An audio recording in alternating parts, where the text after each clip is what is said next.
नमस्कार दोस्तों, स्वागत है आप सभी का हमारे YouTube चैनल पर। आज के इस वीडियो में हम बात करने वाले हैं एमपी पुलिस कांस्टेबल की 7500 पोस्ट की भर्ती के बारे में।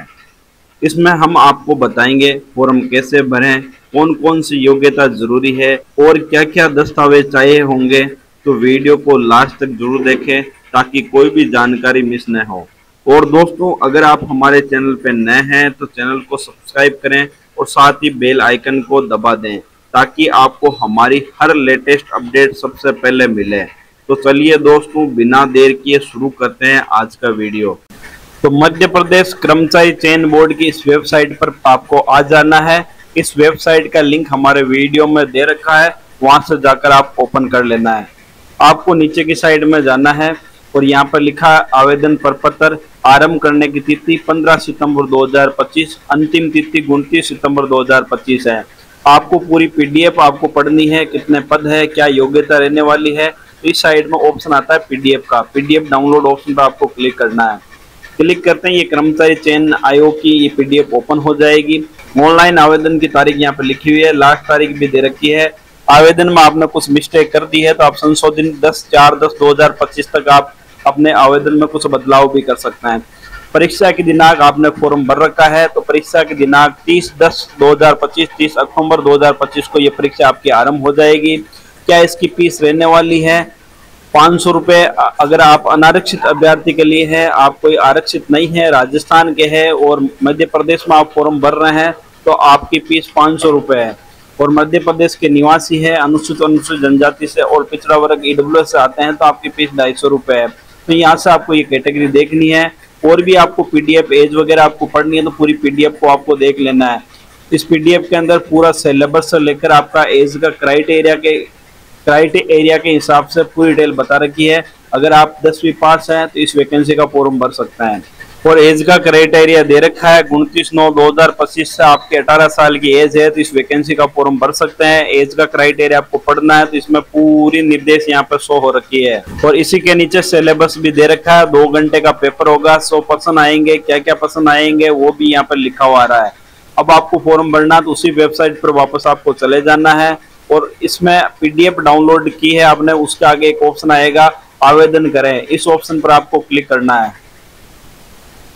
क्लिक करते हैं यहाँ पर मध्य प्रदेश कर्मचारी चयन बोर्ड अंतर्गत पीसीआरटी 2025 तो आवेदन की घोषणा का डिक्लेरेशन कैंडिडेट का ऑप्शन खुल गया है।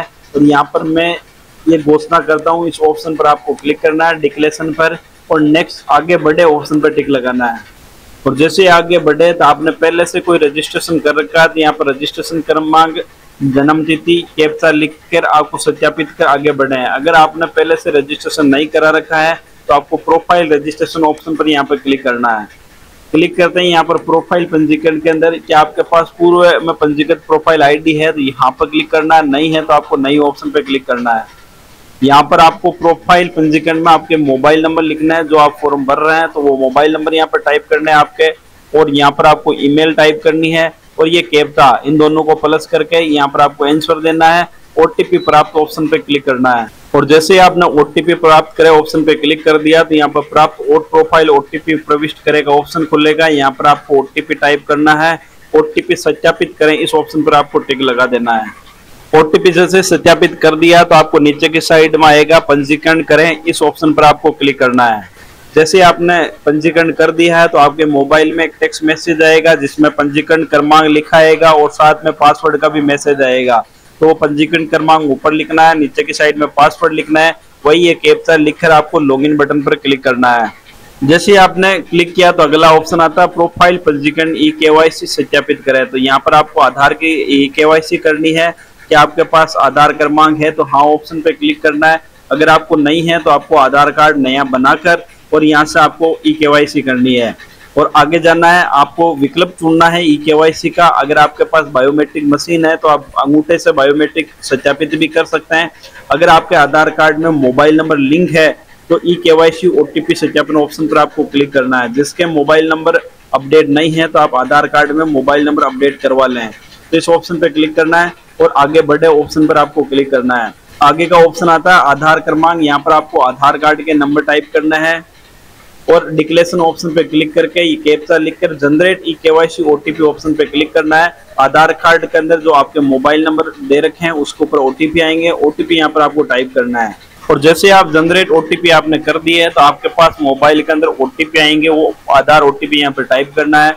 डिक्लेरेशन ऑप्शन पे क्लिक करके गेट डिटेल ऑप्शन पर आपको क्लिक करना है। अब जैसे ही आपने क्लिक कर दिया तो आगे का स्टेप आता है व्यक्तिगत विवरण। यहाँ पर आपको आवेदक का नाम लिखना है और आवेदक का फर्स्ट नेम लिखना है और आवेदक का आपका लास्ट नेम है तो यहाँ पर आपको लास्ट नेम लिखना है। यहाँ पर आपको पिताजी का नाम लिखना है, यहाँ पर आपको माताजी का नाम लिखना है। यहाँ पर आपको जन्म तारीख लिखनी है, पहले दिन लिखना है, बाद में महीना, बाद में ईयर। यहाँ पे क्लिक करके आप कैलेंडर से यहाँ से आपको आप जन्म तारीख यहाँ से आप सेलेक्ट कर सकते हैं, आपकी महीना कौन सा है और तारीख कौन सी है। क्या आप मध्य प्रदेश के मूल निवासी है तो हाँ ऑप्शन पे क्लिक करना है, नहीं है तो आपको नई ऑप्शन पे क्लिक करना है। अगर आपका लिंग पुरुष है या आप पुरुष है या महिला, इस ऑप्शन पर आपको क्लिक कर देना है। और नीचे की साइड में आपको सरणी, आप कौन से सरणी से आते हैं, अनारक्षित, यूआर से आते हैं, एसटी से आते हैं, एससी से आते हैं या ओबीसी। तो आप राजस्थान से है, मध्य प्रदेश में आप फार्म भर रहे हैं तो आप यूआर सेलेक्ट कर सकते हैं। और मध्य प्रदेश में किसी कैटेगरी से आते हैं वो कैटेगरी यहाँ से आपको सेलेक्ट करनी है। जैसे हम यूआर सेलेक्ट कर ली। क्या आपके पास आर्थिक रूप से कमजोर ईडब्ल्यूएस सरणी का अंतर्गत आप आते हैं तो यस हाँ ऑप्शन पे क्लिक कर देना है, नहीं आते तो नो ऑप्शन पे क्लिक करना है। ये ऑप्शन अभी खुल नहीं रहा है, क्यों नहीं खुल रहा है, क्यों यहाँ पर मध्य प्रदेश के मूल निवासी नहीं है। जैसे आप हाँ ऑप्शन पे क्लिक करोगे तो ये ऑप्शन खुल जाएगा, तो हाँ ऑप्शन पे टिक लगाना है। और आप मध्य प्रदेश के निवासी नहीं हैं तो नई ऑप्शन पर आपको क्लिक करना है, तो आपका ईडब्ल्यूएस यहाँ पर काम नहीं आएगा, आपकी एक ही कैटेगरी काम आएगी, यूआर से आप आवेदन कर सकते हैं। उच्च शैक्षणिक योग्यता, आपकी उच्च शैक्षणिक योग्यता आप 8वीं पास है या आपने 10वीं पास है या आप ITI कर रखी है या आपने डिप्लोमा कर रखा है, जो भी आपकी डिग्री है वो यहाँ से आपको सिलेक्ट करनी है। निवास क्षेत्र आप ग्रामीण में आते हैं या शहर में आते हैं वो यहाँ से आपको सिलेक्ट करना है। अगर आप 40% विकलांग है तो हाँ ऑप्शन पे क्लिक करना है, तो यहाँ से आपको विकलांग किस कैटेगरी से आते हैं वो कैटेगरी यहाँ से आपको सिलेक्ट करनी है। और अगर आप विकलांग नहीं है तो नई ऑप्शन पर आपको टिक लगाना है। वैवाहिक विवरण में आपको क्या विवाहित है तो हाँ ऑप्शन पे क्लिक करना है। यदि हाँ तो विवाह की तिथि यहाँ पर आपको टाइप करनी है, कैलेंडर से डे, महीना और ईयर यहाँ से आपको भरना है। यहाँ पर आप जीवित बच्चों की संख्या बतानी है, बच्चे कितने हैं आपके। अंतिम बच्चे की जन्म तिथि यहाँ पर आपको टाइप करना है। क्या अंतिम बच्चा आपका जुड़वा है तो हाँ ऑप्शन पे क्लिक करना है, नहीं है तो आपको नई ऑप्शन पे क्लिक करना है। अगर आप विवाहित है ही नहीं तो आपको नई ऑप्शन पर आपको टिक लगाना है। यहाँ पर आपको पत्र व्यवहार के लिए पता लिखना है, आपका एड्रेस लिखना है। आधार कार्ड के पीछे जो आपके पास एड्रेस लिखा है वो यहाँ पर मकान नंबर लिखना है। मकान नंबर याद नहीं है तो आप यहाँ पर गांव का नाम लिख सकते हैं। वापस यहाँ पर आपको गांव का नाम लिखना है। कॉलोनी, शहर, तहसील का नाम लिखना है। स्टेट आपका कौन सा है वो स्टेट यहाँ से आपको सिलेक्ट करना है और जिला यहाँ से आपको सिलेक्ट कर लेना है। इसमें हमारे राजस्थान के जिले अपडेट नहीं हुआ है तो यहाँ से हमने नागौर सेलेक्ट कर लिया। यहाँ पर आपको पिन कोड नंबर टाइप करना है। यहाँ पर आपके मोबाइल नंबर और ईमेल पहले से आपने रजिस्ट्रेशन टाइप आपने डाल दी तो वापस डालने की जरूरत नहीं है। यहाँ पर आवेदक के शरीर में स्थायी कोई चिन्ह है, कोई मोल वगैरह है तो यहाँ पे लिखना है मोल ऑन फेस। परीक्षा कक्ष में प्रस्तुत किया जाने वाला फोटो युक्त पहचान पत्र, यहाँ से आपको आधार कार्ड सेलेक्ट कर लेना है। जैसे ही आप आधार कार्ड सेलेक्ट करोगे तो ऑटोमेटिक यहाँ पर आधार फिल हो जाएगा। नीचे घोषणा पत्र पर आपको क्लिक करना है और नीचे की साइड में जाना है और पंजीकृत करें ऑप्शन पर आपको क्लिक करना है। आगे का स्टेप आता है प्रोफाइल हस्ताक्षर आपको अपलोड करना है। अपलोड कैसे करना है, पहला ऑप्शन आता है फोटो, यहाँ से आपको लाइव फोटो लेनी है। लाइव फोटो कैसे लेनी है, इस मुझे ऑप्शन पर आपको क्लिक कर देना है। आपका लैपटॉप से फॉर्म भर रहे हैं, फोन से भर रहे हैं तो यहाँ पे फोटो कैप्चर ऑप्शन पे क्लिक कर देना है। अगर आप कंप्यूटर में भर रहे हैं, आपके पास वेब कैमरा नहीं है तो आप फोटो लेनी है तो आपको आगे का ऑप्शन आता है जनरेट QR कोड, इस ऑप्शन पर आपको क्लिक करना है। यहाँ से QR कोड जनरेट हो जाएगा। अपने मोबाइल में एक ऐप आता है QR बार कोड स्कैनर का, वो ऐप आपको डाउनलोड करना है। उसे ओपन करके आपको लाइव फोटो ले लेनी है। यहाँ से आप जैसे आप लाइव फोटो ले लोगे तो यहाँ पर आपकी लाइव फोटो शो हो जाएगी। आपको नीचे की साइड में जाना है और सिग्नेचर, यहाँ से मुझे इस सिग्नेचर में यहाँ पर डिक्लेरेशन ऑप्शन पर आपको क्लिक करना है।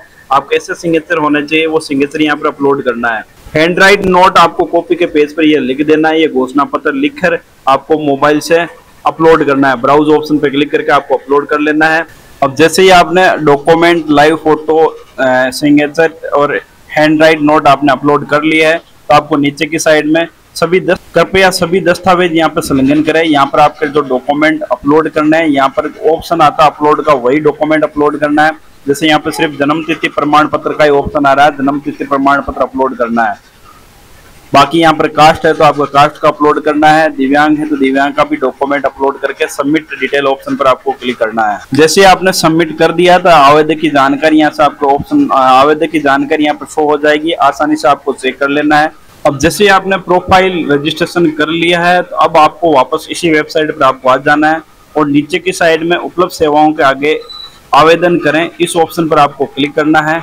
क्लिक करते ही ये घोषणा पत्र पर आपको टिक लगाना है, आगे बढ़े ऑप्शन पर टिक लगाना है। यहाँ पर आपको पंजीकरण संख्या, आपकी जो रजिस्ट्रेशन नंबर है वो लिखना है और यहाँ से आपको पहले डेट ऑफ बर्थ, कैलेंडर से यहाँ पर डेट ऑफ बर्थ भरनी है और कैप्चा लिखकर आपको सत्यापित करें और आगे बढ़े ऑप्शन पर क्लिक करना है। जैसे आपने आगे बढ़े ऑप्शन पे क्लिक कर दिया तो यहाँ पर आपकी प्रोफाइल भरी हुई आएगी। आपको एडिट प्रोफाइल करना तो एडिट प्रोफाइल रजिस्ट्रेशन ऑप्शन पर क्लिक करके आप प्रोफाइल एडिट कर सकते हैं।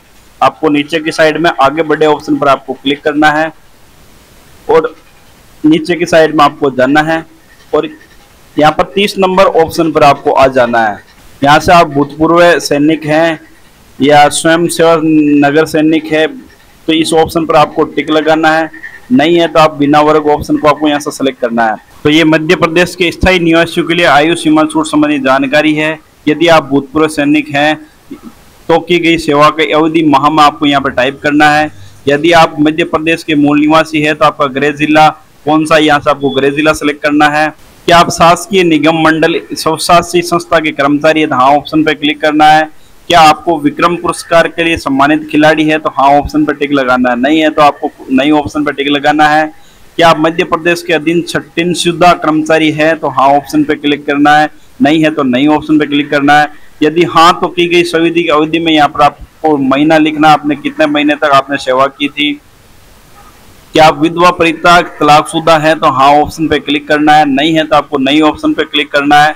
क्या आप आदमी जाति, अनुसूचित जनजाति, पिछड़ा वर्ग कल्याण विभाग अंतर्जातीय विवाह प्रोत्साहन योजना से पुरस्कृत है तो आपको हाँ ऑप्शन पे क्लिक करना है, नहीं है तो आपको नहीं ऑप्शन पे क्लिक करना है। क्या आप शासकीय सेवा में नियुक्ति के लिए नीचे के विभिन्न वर्गों में सम्मिलित निम्न पुस्तिका के अनुसार इस वर्ग के लिए विशेष लाभ या बोनस लेना चाहते हैं तो हाँ ऑप्शन पे क्लिक करना है। तो ये डिटेल सिर्फ मध्य प्रदेश निवासियों के है तो आपको मध्य प्रदेश के है तो आप नो और हाँ और नहीं ऑप्शन में आपको आंसर देना है। 41 नंबर पॉइंट में यदि आवेदक को आरक्षक सामान्य ड्यूटी के अंदर आप फॉर्म भरना चाहते हो तो यहाँ पर आप कौन से पद के लिए पहला चयन करना चाहते हो तो यहाँ प्राथमिकता क्रम के अनुसार चयन करें। तो यहाँ पर आपको प्राथमिकता यहाँ से सिलेक्ट कर लेनी है, पहले किस में आप जाना चाहते हो, एमए या में। शैक्षिक योग्यता यहाँ पर भरनी है, आप शैक्षिक योग्यता कितनी पढ़ी है, आपने 10वीं क्लास है, 10वीं क्लास पे क्लिक करना है और 10वीं क्लास के यहाँ पर आपको रोल नंबर टाइप करना है। परीक्षा की उत्तीर्ण वर्ष लिखना है और बोर्ड कौन सा था, राजस्थान बोर्ड से तो आरबीएसई, आपका कौन सा स्टेट बोर्ड है वो यहाँ पर आपको बोर्ड का नाम लिखना है, शॉर्ट में लिखना है, जैसे आरबीएसई जो भी बोर्ड है आपका वो यहाँ पर टाइप करना है। और यहाँ से आपने प्राथमिकता चयन करने के बाद में आपको यहाँ पर डिस्ट्रिक्ट भरना है, आपको पहले कौन सी डिस्ट्रिक्ट में जॉब करना है तो click to select district preference option पर आपको क्लिक करना है।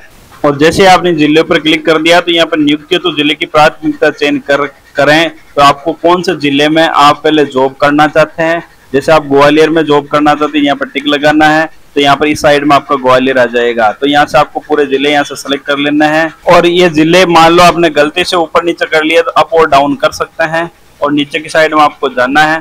तो आपने जैसे आपने नियुक्ति के जिले यहाँ से सेलेक्ट कर दिया तो आपको नीचे साइड में जाना है।